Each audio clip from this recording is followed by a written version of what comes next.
तो दोस्तों ये है एक्सरसाइज 3.3 के क्वेश्चन फर्स्ट का 5th पार्ट, ठीक है। और यहाँ पे हमको से कहा गया solve the following pair of linear equations by the substitution method. और इक्वेशन क्या दे रखे हैं, √2x + √3y = 0 and √3x - √8y = 0, ठीक है। तो थोड़ा यहाँ पे रूट वगैरह लिया है तो थोड़ा कॉम्प्लेक्स करने की कोशिश करी है इन्होंने। तो √2x + √3y = 0 and √3x - √8y = 0, ठीक है। तो चलिए सॉल्व करने की कोशिश करते हैं। तरीका हमारा वही रहेगा, सब्स्टिट्यूशन मेथड से करना है। तो एक की वैल्यू निकाल के दूसरे में डालनी है, ठीक है। तो क्या करें, तो इस वाली इक्वेशन को लेते हैं, √3x - √8y = 0, ठीक है। तो √3x कितना हो गया, √8y। देखिए यहाँ माइनस में था √8, वहाँ जाएगा प्लस में हो जाएगा। x की वैल्यू कितनी आ गई, देखिए √8 को ऐसे भी तो लिख सकते हैं। √8 क्या होता है, 8 क्या होता है, 2 × 2 × 2, ठीक है। तो ये रूट में से देखिए जितना आपको पता होगा कि रूट में जो भी चीज़ होती है वो स्क्वायर होती है तो बाहर आ जाती हैं। तो √8 है तो √8 को हमने ऐसे लिख दिया 2 × 2 × 2। अब देखिए दो चीज़ें वो होती हैं वो बाहर आ जाती हैं, तो ये जो दो हैं बाहर आती है तो सिर्फ एक बनता है, ठीक है। जैसे मान लीजिए ऐसा लिखा हुआ है 3 × 3, ये क्या हो जाएगा 3।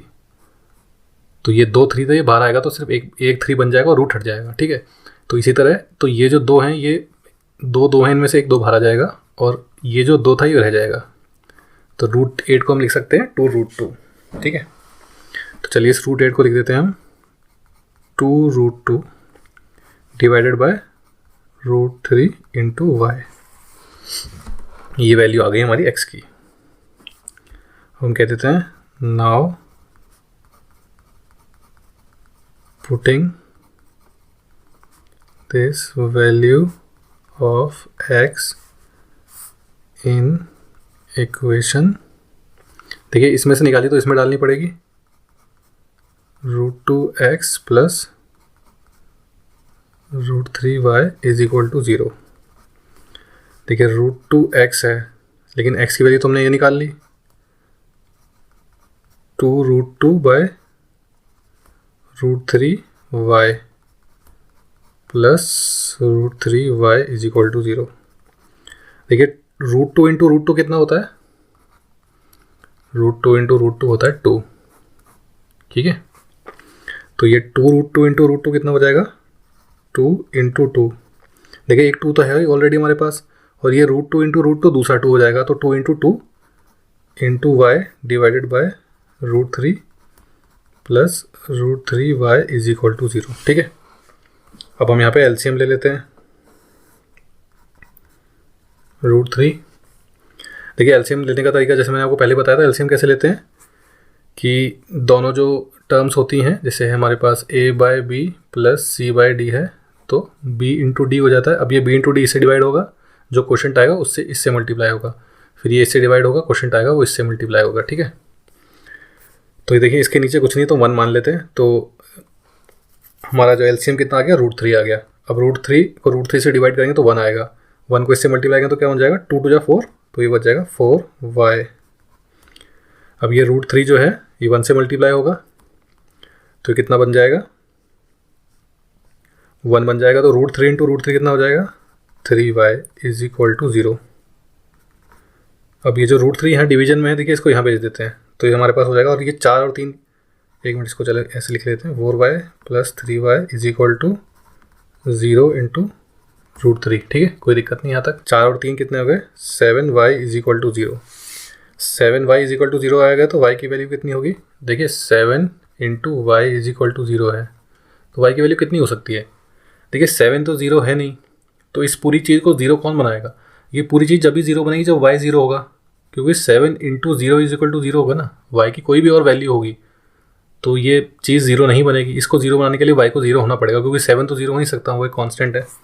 तो y की कितनी वैल्यू आ गई हमारे पास, 0, ठीक है। y = हमारे पास कितना आ गया, 0। चलिए इसको यहाँ लिख लेते हैं, y = 0 हमारे पास आ चुका है। अब इस वैल्यू को इस इक्वेशन में डाल दीजिए। हमारे पास x क्या था, x is equal to 2√2 by √3 into y. तो x क्या हो जाएगा,